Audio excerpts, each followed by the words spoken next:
Like this is not just me going all, out on a gift for him.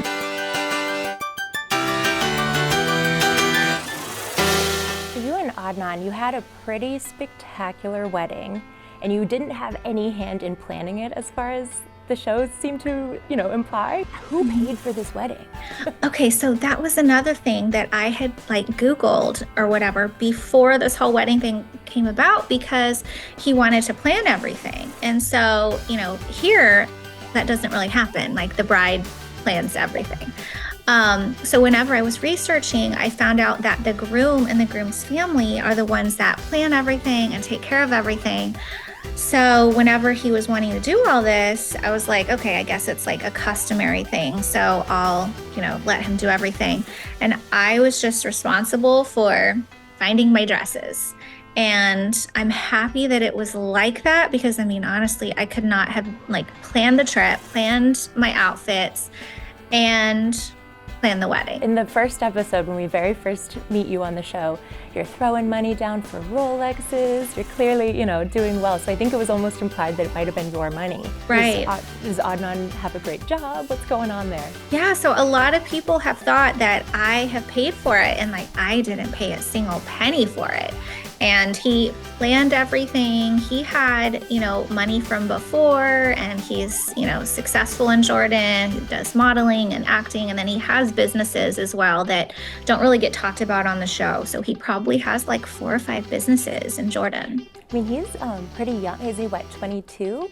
He's 23 now. 23 now. Okay, but still, that's really young to have such a successful career going. That's really amazing. You definitely don't see a 23-year-old here in the States like that. Speaking of the Rolex, do gifts like that come from you frequently for Adnan, or is it, was that kind of just for the show?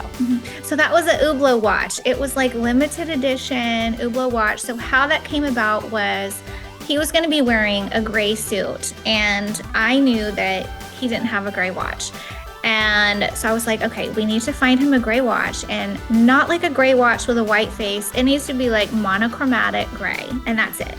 So whenever I was looking, I only came across this one watch that was limited edition, and it was $26,000. And I was like, are there not any cheaper monochromatic gray watches out there? But apparently there's not.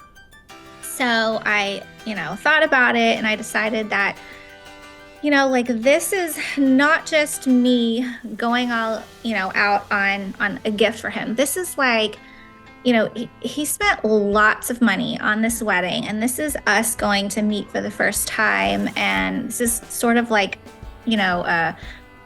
a welcome gift, but, just a meeting for the first time gift plus wedding gift all in one. I couldn't go empty handed. And seeing as, how much he spent on this extravagant wedding, I had to come up with a pretty decent gift as well. My gift wasn't a fraction of what this wedding was for him, but, I was happy to do it for him.